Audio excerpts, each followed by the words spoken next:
محاضرتنا oo lagu qabtay magaalada Hargeysa gaar ahaan Masjid Calimataan ayaa waxa lagaga hadlayay dardaaranka iyo waqtiga kaalinta ay kaga jiraan diinta Islaamka. Sheekh Maxamed Ali Biixi iyo Sheekh Cabdullaahi Ibraahim ayaana furitaanka muxaadaradani oo socon doonta muddo 3 cisho ah ka soo jeediyay axaadiis ku saabsan dardaaranka iyo waqtiga iyo kaalinta ay diinta Islaamka kaga jiraan. Aisha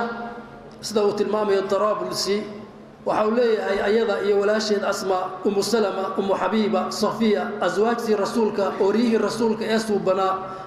waxbay wada waqfadeen dhul bay wada waqfadeen dhul ayay wada waqfadeen sidoo kale Sa'd ibn Abi Waqqas dhul buu waqfaday Khalid ibn al-Walid wuxuu waqfaday wax badan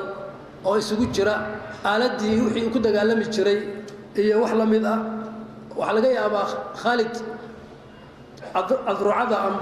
amburgereedka waxa la yiraahdo uu ku dagaalamo kuwii uu ka helay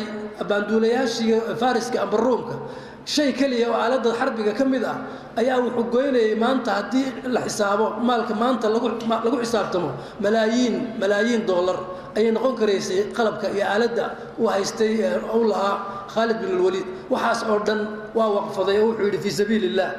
وخالد بن الوليد رضي الله تعالى عنه وارضاه جابر بن عبد الله باكمده عقبه بن عامر باكمده عبد الله بن الزبير باكمده وغيرهم ترمل لما كوبي كرو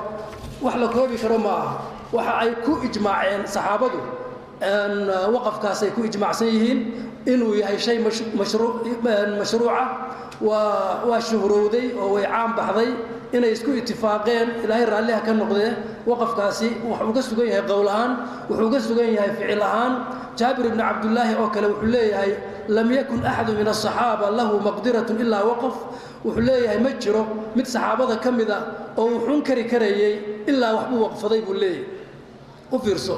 saxaabadu jannay doonayeen saxaabadu ridii ilaahay bay doonayeen nabiga kaleey salaatu wasalaam ayaduhu way iska badan yihiin ilaahay wuxuu leeyahay yuusikumullahu fi awladikum lidhakari mithlu haddil unsayayn min ba'di wasiyatin yuusa biha aw dayn arurtina dhaxalkiina waxbay ku leeyihiin habluuna intaasay qaadanayaan nimaduna intaasay qaadanayaan waa baab al-mawarithki laakiin goorma dhaxalkaas la kala baxaya min ba'di wasiyatin yuusa biha aw dayn marka dardaarankii laga bixiyo odayga uu dardaarmay iyo qofkii geeriyay ama gabar ha noqoto ama oday ha noqdo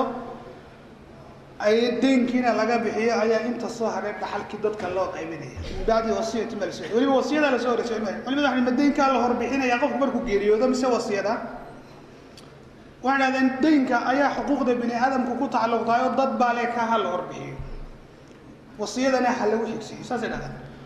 هذا إلى آيات القرآن كأو حصور من بعد وصية يوصى بها أو دين أو يوصي بها أو دين لبدا ويت بعدها محط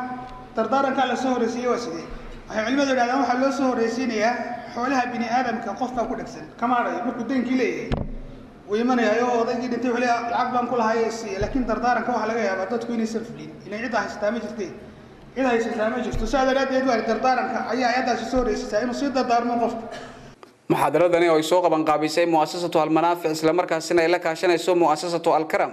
ayaa waxay socon doontaa muddo 3 cisho iyadoona ka socon doonta Masjid Calimataan ee magaalada Hargeysa waxaana ka qayb geli doona muxaadaradani